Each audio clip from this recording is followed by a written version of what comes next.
Recreational marijuana could come to New York State in 2019. Cannabis legalization advocates expect New York Governor Andrew Cuomo to call on the legislature to legalize recreational marijuana during his first budget address in 2019. "We're drafting legislation," Rich Azzopardi, a spokesman for the governor, told NBC News on Tuesday, when asked about decriminalizing weed. The First reported earlier Tuesday that the governor's next budget address would include the introduction of a pot legalization plan, but Azzopardi downplayed the news by noting that in August we appointed a 16-member working group to draft legislation and hold public hearings. Cuomo got the ball rolling for legalization earlier this year by launching a working group to make legislative recommendations based on a multi-agency study on regulated marijuana unveiled in July. The multi-agency study that was released in summer concluded, the positive effects of a regulated marijuana market in New York State outweigh the potential negative impacts, according to Cassandra Frederique, New York State Director of the Drug Policy Alliance, DPA, said the group is urging the governor and lawmakers to make a lot of things right with recreational legalization. The DPA would like to see minor marijuana convictions expunged and cannabis business opportunities made abundant in minority communities disproportionately targeted by drug enforcement. "There's a lot to hope for in the legislative session," she said. "I think it puts the governor's office in the hot seat. What they put forward is supposed to be reflective of what they heard from the working group. We're ready with a checklist to hold them accountable," Frederique said.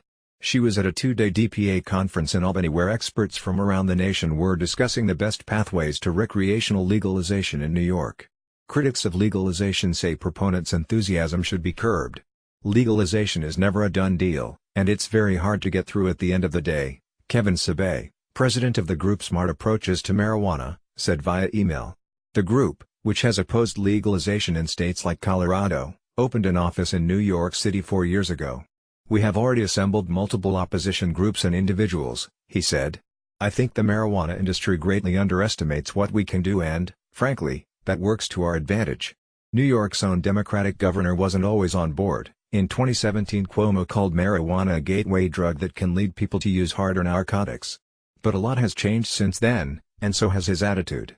"We must thoroughly consider all aspects of a regulated marijuana program, including its impact on public health, criminal justice and state revenue, and mitigate any potential risks associated with it," Cuomo said in a statement in August. 33 states and the District of Columbia have approved some form of legalization, and in November, Michigan became the 10th state to go recreational. In Albany, New York's capital, Democrats won control of the upper house in November, and the assembly remains in the hands of that party, where drug reform has seen some momentum. "We need to move beyond our completely broken prohibition model on marijuana to a sensible tax and regulate model," Assembly Health Committee Chair Richard N. Gottfried, D. Manhattan, said via email. "Continued criminalization does not prevent marijuana use but destroys the lives of thousands of people a year and creates an illegal drug market that costs millions of dollars in law enforcement and other resources while disproportionately affecting minority communities," he said. "I look forward to working with the governor and the new Senate leadership on legislation to correct this historic abuse of the drug war." Medical marijuana became legally available to a very limited category of New York patients in 2016. The DPA wants recreational pot to be available to all state residents 21 and older. "We're in that moment where we can't afford incrementalism," Frederique said.